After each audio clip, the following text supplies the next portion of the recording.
sur VTV. Aujourd'hui, je fais une petite diffusion spéciale. Je reviens juste de mon culte et j'ai été tellement bénie que j'ai tenu à partager avec vous ce que j'ai reçu aujourd'hui. Alors, l'homme de Dieu parlait de comment est-ce qu'on peut faire pour amplifier et d'abord conserver et ensuite amplifier son miracle. Mais je ne vais pas vous donner tout le résumé du culte. Je voudrais simplement vous annoncer que désormais, je vais ajouter une émission qui va s'intituler « Mon culte d'aujourd'hui » parce que je me suis rendu compte que je suis bénie à chaque fois. Par exemple, ça fait des semaines que je suis bénie à chaque fois que je reviens de mon culte, mais malheureusement, je n'ai pas le temps de partager quoi que ce soit avec vous. Donc désormais, je ne veux plus être toute seule à profiter de toutes ces choses merveilleuses que je reçois à mon culte. J'ai décidé de partager désormais avec vous. On va donc commencer avec le message d'aujourd'hui. Et je voudrais également remercier tous mes abonnés, vous dire merci vraiment pour tous vos messages qui me vont droit au cœur, vos messages d'encouragement, vos commentaires en dessous de mes vidéos. Je les vois, mais malheureusement, je n'ai pas le temps d'y répondre. Ces derniers temps, si vous ne m'avez pas vu intervenir beaucoup physiquement comme je le fais maintenant, c'est simplement parce que j'ai dû déménager et ça m'a pris beaucoup de temps. Je n'ai d'ailleurs pas terminé, mais je voudrais vous dire que je ne suis pas partie, je ne me retire pas, mais je recule pour mieux sauter. Donc désormais, il va y avoir cette petite émission supplémentaire qui va s'intituler Mon culte de ce dimanche. Et comme ça, je vous assure, nous allons aller de gloire en gloire, de victoire en victoire avec le Seigneur. Et ça va me permettre de partager tout ce que je reçois de bon, parfait et excellent de la part du Seigneur. Donc c'est ce que je tenais à vous dire aujourd'hui. Une fois de plus, merci pour tous vos encouragements et je vous dis à très bientôt sur VTV.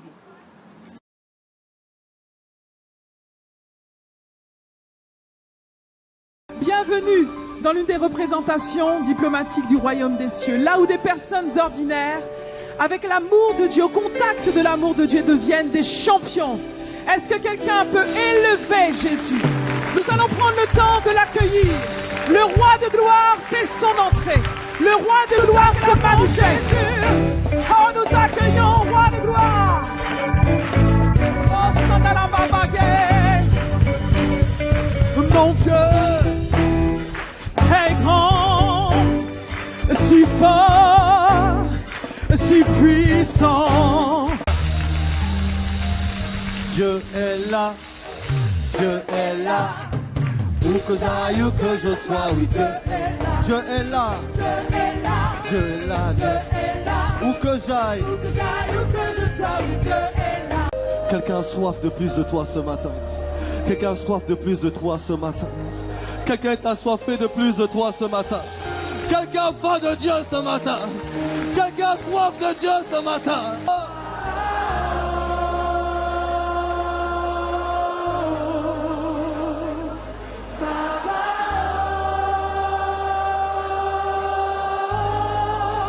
Et je vais vous parler ce matin de 4 clés. Dis avec moi 4 clés.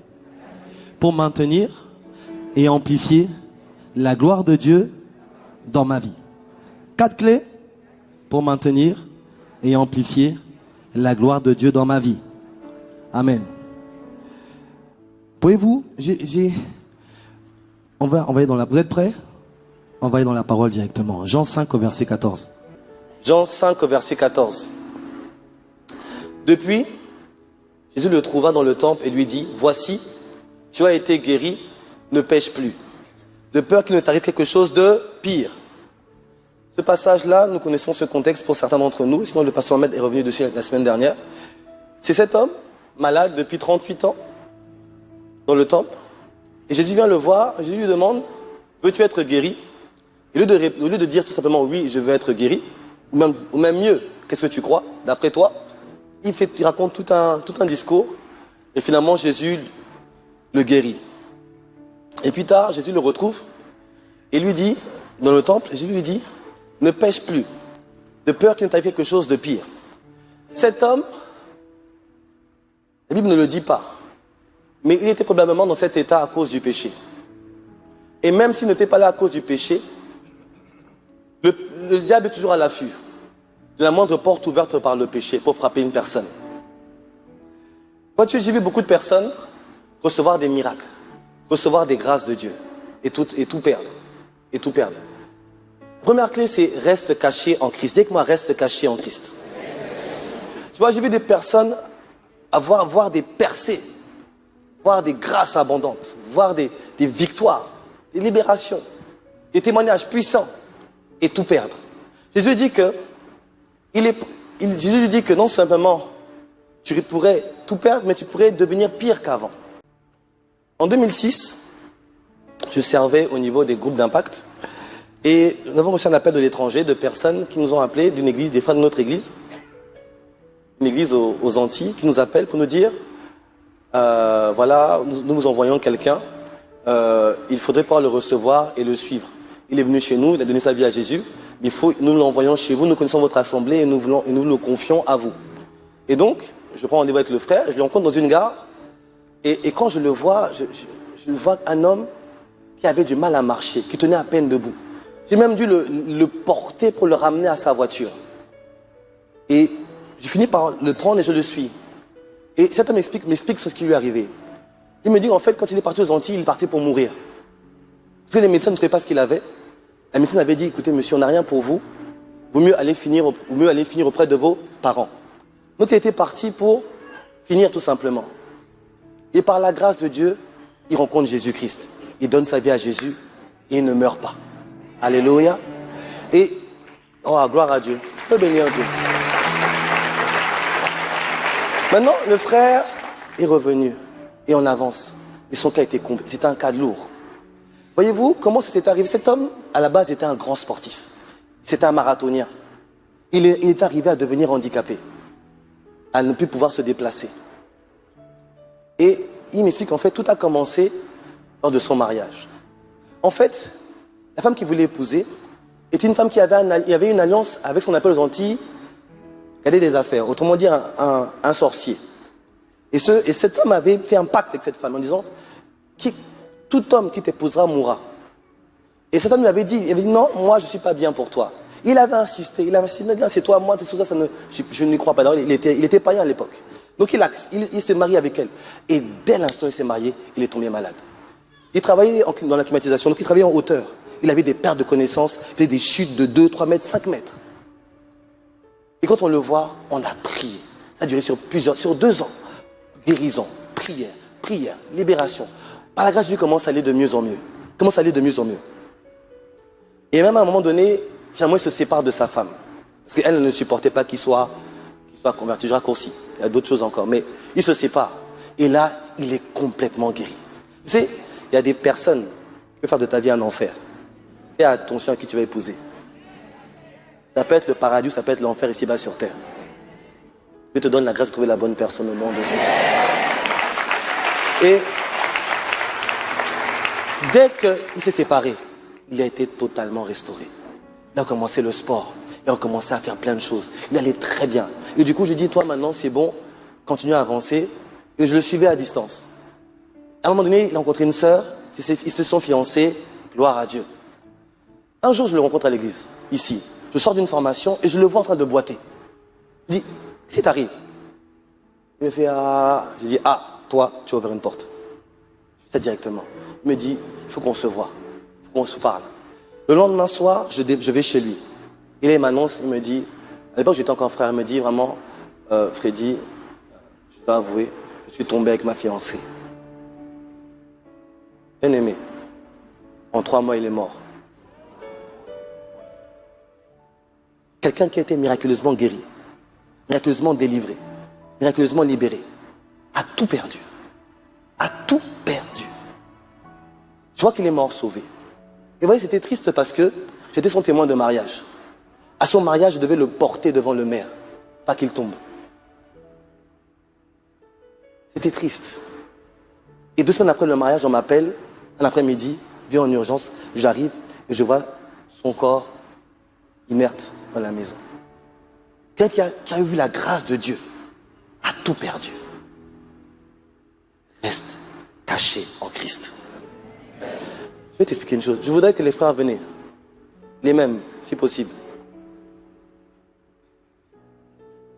Donc, qui veut être Dieu? Toujours toi.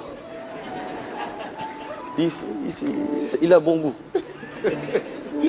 Voici Dieu. Voici Christ. Christ est... bon, ok. Voici Christ. Voici un bien-aimé, une personne qui s'appelle Fabius. connais pas le Seigneur. La vérité, tu sais, mon frère, ma soeur, quand tu es dans le monde, tu n'es pas le Seigneur. Tu peux être marié, tu peux avoir un travail, tu peux faire plein de choses. Mais la vérité, c'est que tu es esclave de Satan. Donc, tu as beau faire, tu es esclave. Tu as beau faire ce que tu veux, Satan te tient. Il te torture, il te maltraite de temps en temps. De temps en temps, il te frappe. Parce que Satan te torture. Tu peux être libre, en vérité, tu es enchaîné. Tu peux avoir un travail, de l'argent, tout ça, mais en réalité, tu es enchaîné. La Bible dit que le monde entier est sous la puissance du malin. Donc, tant que tu n'as pas donné ta vie à Jésus, tu es comme ce frère. Le jour où ce frère, Fabius, vient ICC, et puis tu lui parles à la fin du culte, il décide de son cœur à Jésus. Qu'est-ce qui se passe? Spirituellement, la Bible dit que nous sommes transportés. Dieu nous a pris du royaume des ténèbres au royaume de mes fils, Jésus-Christ. Ce qui se passe, c'est que tu es transporté et tu es emmené dans le royaume de Dieu, dans la présence de Dieu. Mais tu peux venir au Seigneur et toutefois toujours avoir une chaîne qui te relie au royaume des ténèbres. C'est l'image de Lazare. Quand Lazare sort du tombeau, c'est l'image en fait de Lazare qui sort du tombeau et Jésus dit aux autres, déliez-le. Lazare est sorti de la mort, a vaincu la mort par rapport à la parole de Jésus. Tout comme toi, tu as vaincu la mort par rapport à la parole du Seigneur Dieu qui est venu vers toi. Amen. Mais tu peux, en sortant du monde, vous savez, en sortant du monde, chacun d'entre nous a son poids de bagage qu'il a traîné. Nous avons été enseignés dessus cette année. Ici, ça, vous voyez, ça peut être les autels qui parlent contre toi. Ça peut être les liens de sang. Ça peut être les esprits familiers. Ça peut être les malédictions ancestrales. Tout ça, même quand tu viens au Seigneur, ça peut continuer à te suivre et à te tenir. Amen. Nous avons déjà enseigné sur ça. Mais la vérité, c'est que tu es déjà affranchi. Mais il faut que tu sois délié. Et quand par la grâce de Dieu, tu reçois une parole, et tu comprends qu'en fait, ce qui te tenait doit tomber, et que tu reçois ça par la foi, que tu pries, et tu prises tout est arrêté. Et là, maintenant, plus rien ne te tient. Alléluia. Alléluia. Rien ne te tient. Mais non seulement, rien ne te tient. Mais comprends une chose. Satan rôde comme un lion rugissant, cherchant qui dévorer. Vous l'entourez. Voilà. La Bible dit qu'il rôde comme un lion, cherchant qui dévorer. Le problème, c'est que maintenant qu'il n'y a plus de lien pour te tenir, s'il veut te toucher, il faut d'abord qu'il attrape celui-là. La Bible dit que nos vies sont cachées que Christ en Dieu. Et Colossiens 3 nous dit que car vous êtes morts et votre vie cachée Christ en Dieu. Donc, si on veut te toucher, on doit d'abord toucher Dieu. Bon courage. Et si tu veux aller plus loin, il y a Christ et toi tu ne me vois pas, je suis caché en Christ, en Dieu. Donc, quand Satan veut te toucher, il voit seulement Dieu, il dit aïe, il voit Dieu. Il essaie à gauche, à droite, il voit Dieu. Il vient à gauche, il voit Dieu. Il va aller derrière, il voit Dieu. Bien-aimé, tu es intouchable en Christ. Tu es intouchable en Christ. Tu es intouchable en Christ. Tu es intouchable. On ne peut rien te faire. La Bible nous dit dans 1 Corinthiens 6 que Dieu habite une lumière inaccessible. J'ai une bonne nouvelle pour toi ce matin. Toi aussi, tu es dans la lumière inaccessible. Ah, ma barochite. Je lisais le témoignage d'une ancienne sataniste. Elle disait que sa mission, c'est de détruire les foyers. Et, on lui dit, et celui qui l'a dans l'église, on l'interroge, je dis, mais tu arrives à toucher tout le monde? Elle dit, oui, je peux toucher tout le monde. On a dit, tout le monde? Elle dit, oui. Après, elle dit, et les gens disent, les chrétiens, disent, ah, les chrétiens, c'était dur. C'était très dur. Mais on arrivait à en attraper certains quand même. Mais comment tu fais? Elle disait que dans le monde spirituel, quand on va aller attaquer un enfant de Dieu, on ne voit qu'une lumière. On ne voit que de la lumière. On veut venir lancer un sort, il y a une lumière devant nous. On veut venir le toucher, on voit seulement une lumière. Impossible de le toucher. Bien aimé, tu es dans la lumière du Seigneur, impossible de te toucher. Mais cette sœur aujourd'hui dit une chose. Mais pour certains, on y arrivait. Pourquoi? Leur lumière clignotait. Comment ça? Les chrétiens qui étaient dans la chair, leur lumière clignotait. Ils nous donnaient le signal qu'on pouvait les toucher quand même. En fait, aujourd'hui, Tu as beaucoup reçu par la grâce de Dieu. Tu as été libéré de la maison de tes pères. Tu as vu des personnes dans tous les domaines. Sur toi, la gloire de Dieu s'est levée. Et tu dois garder cette gloire. Et mais comprends une chose, il y en a un qui ne dormira jamais. Il rôdera toujours. Mais tant que toi, tu restes caché en Christ, il ne peut rien te faire. Et ce n'est pas Dieu qui va t'expulser. Parce que rien ne te sépare de l'amour de Dieu. Alléluia. La seule manière de sortir ou d'être attaqué, c'est laisser comme ça en face. C'est toi de sortir de ta position. Et là, il peut mettre la main sur toi. Mais comment je sors de ma position en Christ? Par le péché, par la chair, par la désobéissance. Dès que tu sors, il t'attrape. Mais non seulement il t'attrape. Et là, ta condition devient pire qu'auparavant. Si à 3 personnes, reste caché en Christ. Reste caché en Christ. Reste caché en Christ. Tant que tu es là, rien ne t'arrive. Mais comprends une chose. Quand tu es dans la chair, les petites colères, les petites peurs, les petits agacements, les petits péchés là, péchés mignons là, qui ne sont pas mignons du tout, d'ailleurs. Chaque fois que tu fais ça, tu sors. Chaque fois que tu te mets en colère, dans la peur, impudicité, vol, méchanceté, tu es là. Mensonge, tu es là. Bien-aimé, fais en sorte de toujours rester caché en Christ, là où tu es inaccessible. Amen. Est-ce qu'on peut acclamer le Seigneur pour les frères? Est-ce qu'on peut bénir le Seigneur pour les frères? Amen. Bien-aimé, je suis une lumière. Tu sais, la gloire de Dieu, parce qu'on l'a expliqué, c'est comme un vêtement qui t'entoure. En fait, Adam n'était pas nu.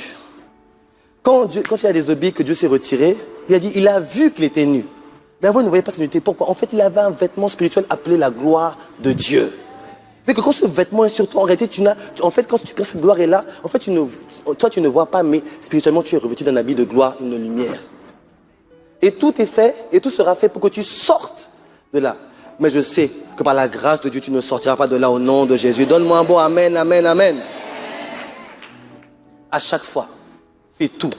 Fais en sorte de toujours demeurer dedans. Rejette. Là où tu es sorti, ne repars pas là-bas. Ne repars pas d'où tu es sorti. Là où Dieu t'a fait grâce. Et plus grande est ta percée. Plus grande est ta libération. Plus grand est le désir des ténèbres de venir contre toi. Pour montrer que Dieu ne peut pas, mais Dieu peut. Et Dieu est puissant, il a démontré avec toi. Amen. Donc à toi de rester toujours caché en Christ.